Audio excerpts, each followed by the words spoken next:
안녕하세요. 오늘은 2025년 4월 30일에 나온 신한투자증권의 글로벌 시장 분석 보고서를 좀 함께 살펴보려 합니다. 트럼프 관세 이슈 때문에 시장이 좀 흔들렸는데 이 보고서가 어떤 기회를 좀 제시하는지 궁금하시죠? 저희가 오늘 그 핵심만 빠르게 한번 짚어볼게요. 목표는 이 보고서 속 10가지 투자 아이디어를 통해서 현재 시장의 맥을 좀 짚어보는 겁니다. 자, 우선 4월 시장부터 좀 볼까요? 관세 우려 때문에 살짝 주춤했죠? 마이너스 0.3% 정도? 근데도 금방 회복세를 보였어요. 미국 증시는 뭐랄까 셀 USA 이런 매도 압력에도 기업 실적이 괜찮아서 하단을 좀 지지해줬고요. 중국은 관세 리스크를 오히려 기회 삼아서 반등했는데 특히 내수 소비랑 기술주 쪽이 눈에 띄었죠.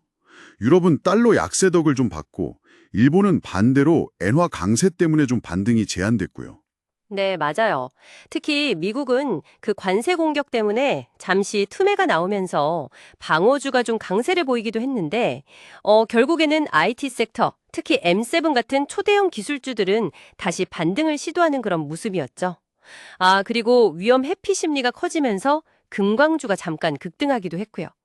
중국 쪽은 기술주가 좀 주춤하는 사이에 내수 소비재가 상대적으로 강세를 보이면서 차변화되는 흐름, 이게 좀 흥미로웠습니다. 네, 맞아요. 본토 자금이 홍콩으로 넘어가는 그런 움직임도 있었고요. 자, 그럼 이런 시장 상황 속에서 신한투자증권이 딱 꼽은 탑 10 아이디어는 과연 뭘까요? 그냥 리스트만 보는 게 아니라 왜 이 시점에 이 종목들을 주목했는지 그 맥락을 한번 짚어보겠습니다. 첫 번째는 팔란티어, PLTR US인데요. 이게 관세 쇼크 이후에 미국 기술주 중에서 가장 빨리 회복했다는 점. 이게 좀 흥미롭지 않나요?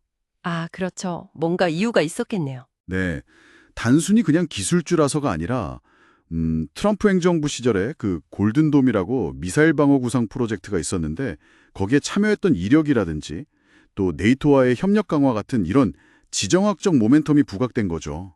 그리고 구글이랑 페드스타트라고 정부 사업 진출 협력하는 것도 있고요. 특히 미국 민간 고객 증가세가 연간 73%로 아주 가파르다는 점, 이게 보고서의 핵심 포인트 같아요. 그러니까 지정학적 긴장감이 오히려 이 기업에는 기회가 될 수 있다. 이런 시각이군요. 다음은 테슬라 TSLA.US인데 사실 1분기 판매는 좀 부진했잖아요. 근데 그럼에도 불구하고 모델 Y 신형 버전, 주니퍼라고 하죠. 그 주문이 늘면서 2분기에는 좀 회복되지 않을까 하는 기대감이 커지고 있어요. 또 6월에는 FSD, 그러니까 완전 자율주행의 무감독 버전 승인 가능성이라든가 혹시 모델2 공개 같은 이벤트도 있을 수 있고요. 우주 이야기도 나오네요. 로켓랩 RKLB.US입니다. 이건 앞으로 5년간 7만 개 이상의 저궤도 위성을 쏘올려야 한다. 뭐 이런 수요 예측이 핵심인데요. 단순히 로켓만 쏘는 게 아니라 미 공군이나 국방부의 극초음속 프로그램, 예를 들면 HST 같은 프로젝트에 참여하면서 방산 쪽 역할이 점점 커지고 있다는 점을 주목해야 합니다. 방산하고 기술의 융합 뭐 이런 거네요.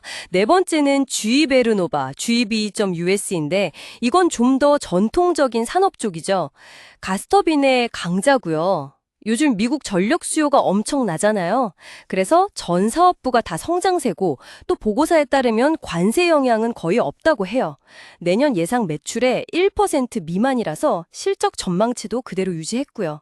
좀 안정적인 성장주로 보는 것 같습니다. 이번엔 헬스케어로 넘어가 보죠.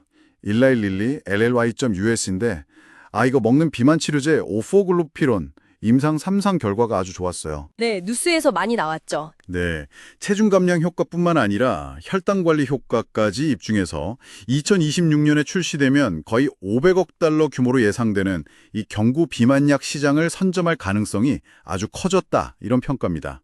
이 시장 정말 크죠? 그렇죠. 중국 쪽 헬스케어 기업도 하나 있는데요.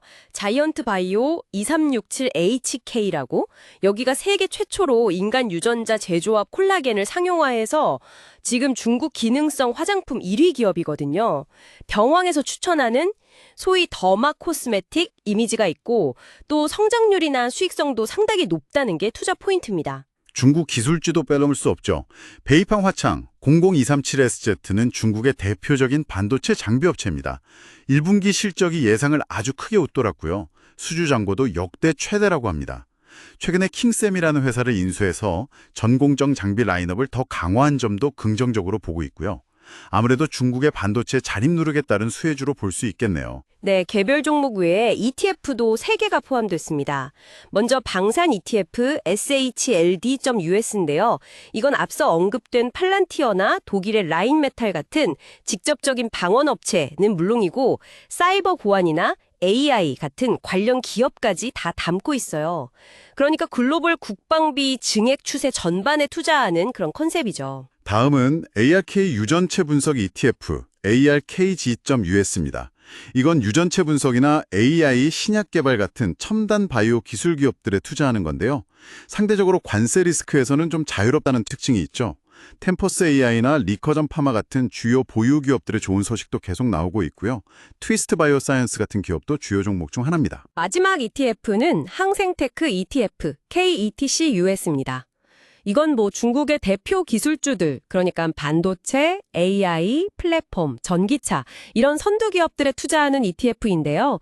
최근에 중국 자체 AI 모델인 딥시크 같은 것들이 좀 주목받으면서 중국 기술력에 대한 관심이 다시 좀 커지고 있다는 점을 반영한 것 같아요.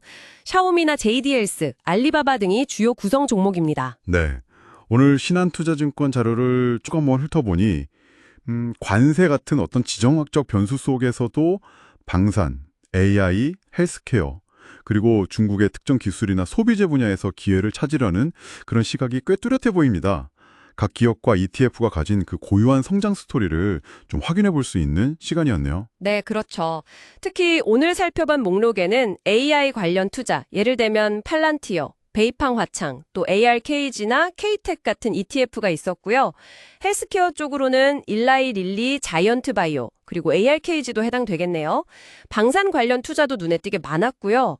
이런 첨단 기술 발전과 또 건강이나 안보 같은 이런 사회적인 수요가 만나는 지점에서 앞으로 또 어떤 새로운 투자 기회가 생겨날 수 있을지 한번 생각해 보시면 어떨까요? 오늘 다룬 내용들을 실마리 삼아서 그 너머의 가능성을 한번 상상해 보시는 것도 흥미로울 것 같습니다.